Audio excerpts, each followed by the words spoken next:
Texas Congressman Pat Fallon. Congressman Fallon is a member of the House Armed Services Committee and House Oversight Committee. Congressman, are you with me? Arthel, yes, I am. How are you? I'm very well. As we are speaking to you, we're watching President Biden there at the legal port of entry in El Paso. You know, and I want to get your take on this, Congressman, for the fullest impact. What would be the best takeaway for the president, the best thing for him to see? And I mean far past the port of entry. Everything seems very sane right there. But scenes for him to best comprehend the dire situation that you know so well.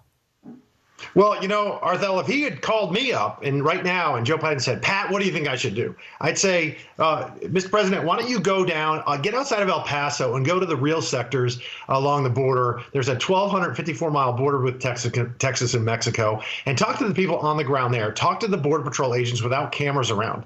And I think if he did that and learned that 160 countries are represented by folks that have crossed the border over the last 2 years, that we've caught 98 people on the terrorist watch list, that they've seized 28,000 pounds of fentanyl, which could kill every single person on earth or every American about 21 times over. What I think his takeaway would be, Arthel, is that we truly do need to build a wall and other barriers, that we really do need to reinstitute the Wait Mexico policy that President Trump so adroitly and expertly had implemented, and really use our resources to prevent people from coming in the first place and using illegal means to get to our country.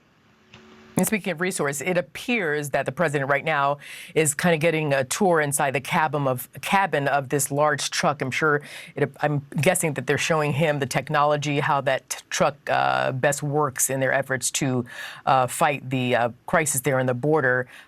You know, Governor Abbott of Texas said, hey, nobody called me to say the president was coming down. You just said you didn't hear anything from the president. Texas Governor Abbott saying that he got an email sort of last night saying, guess who's coming to Texas? But you know, it's all about talking to you down there. I've interviewed you and so many other leaders there on the border and have asked over and over, have you reached out to the president? Has the president reached out to you? So, you know, kind of in preparation. Go ahead. Sure. No, Arthel, we've been reaching out to the president for the last 2 years. He's put his head in the sand. So I'm hoping that this isn't simply an empty gesture and another political stunt and a photo op. What I really hope is he'll understand how powerful the Mexican drug cartels are, that they're involved in human smuggling and historic scale and sexual trafficking as well. There is slavery going on right now in these United States, and the Mexican drug cartels are, administering and controlling it. And we need to actually, you know what, like when you have an addict, they have to acknowledge the problem before they can fix it. Joe Biden has to acknowledge the problem that we have a de facto open border before we can fix it.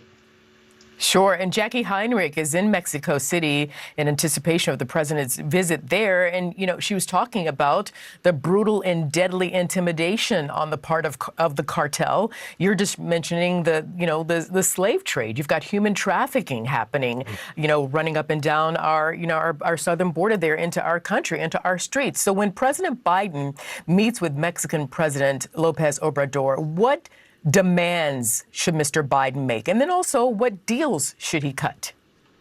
Well, you know, President Obrador has been laying the blame of this crisis and catastrophe on President Biden's feet for the last 2 years, and I think he's absolutely correct. What I think the Mexican president should say, and what Joe Biden should say to him is, you know what we're going to do? Let's work together, because we have never had a month where we had 200,000 illegal border crossings ever. We had 8 months in a row this year under Joe Biden. President Trump's policies worked. And what he did was he used trade. Mexico's largest trading partner is us. Their economy would collapse without the United States. So what President Trump did was said, we're going to need your help to institute this Wait Mexico policy. Joe Biden should focus on that and say, you know what, we'll help you with your Mexican drug cartel problems too, because that's hurting your country and ours. Because quite frankly, Arthel, Mexico is a de facto narco state as it is. Well, I hear you on that. Again, we're watching the president just kind of make niceties, shaking hands. And of course, the Border Patrol agents there on the front line, they're working very hard.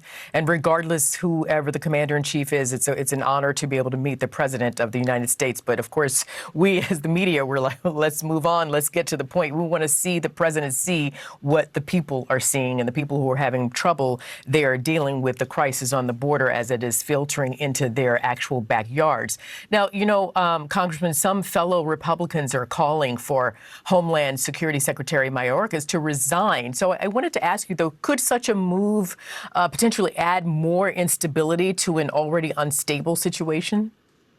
We file articles of impeachment in our office on Alejandro Mayorkas, and I think it wouldn't, add to any stability. I think it would add some leadership, because he has absolutely abdicated his responsibilities, and it's been a gross dereliction of duty. He has lied to Congress, saying that the border is secure. Then he gets caught on a hot mic, admitting that it's chaos. He knew through emails that we've now discovered that the whip gate, if you will, where the Haitian migrants were not being whipped, and he knew that, and yet he went with that narrative anyway. So I don't want the president to go down there with niceties, Arthel. I want him to be angry. I want action. People are dying, and Americans are not safe. And if you're not safe, then you're not free. Yeah, I get it. Like I said, I mean, I did point out that these are niceties, and I don't want to undercut what the president's intentions are. I have no idea what his agenda is there. Hopefully, it will bring about action, which is what you're calling for. But right now, he's visiting with the folks there who've been on the front lines dealing with this firsthand. So listen, now here we're watching the pictures. Here are the images. Now that President Biden has visited the border, and hopefully, again, he will go beyond where he is right now. Do you believe, Congressman, that Congress is ready to consider his budget requests for border funding?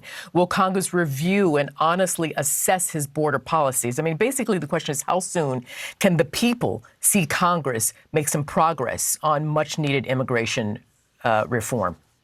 Well, his administration and the Democrats have been in control of the government for 2 years, Arthel, and they have spent literally $5-6 trillion outside the regular budgetary process. Right, Congressman, I beg your pardon, but for the sake of time, I get it. I hear you. I know your frustration.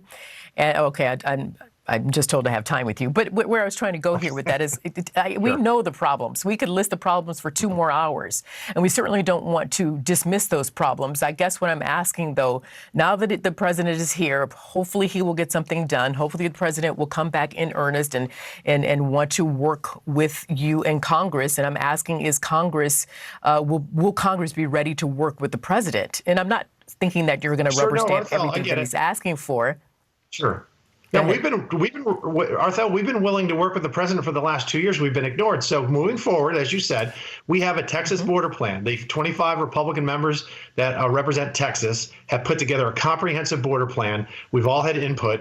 I think it would honestly solve the problem. Certainly take it back and make it probably one of the more secure times in our history where the border's been secure over the last 30 years. And we want to work with the president. He's ignored us. So now, hopefully, I can tell you this: we are going to pass that plan out of the House of Representatives. What Chuck Schumer and the Democrats do with it in the Senate, it's hard to say. But Joe Biden has been president, Arthel, for 17,200 hours. And he's finally going to spend 3 of them at the border. So hopefully that's a first step of a long 1,000-mile journey. I hear your point. And I also heard you say the House is ready to make some moves and kick it over to the Senate, the Democratic-controlled Senate. So let's see what you got, Congressman. We will be waiting and hoping for some change for the better of the country and that crisis down there at the border. Congressman Pat Fallon of Texas, thank you very much. Arthel, thank you. God bless. God bless.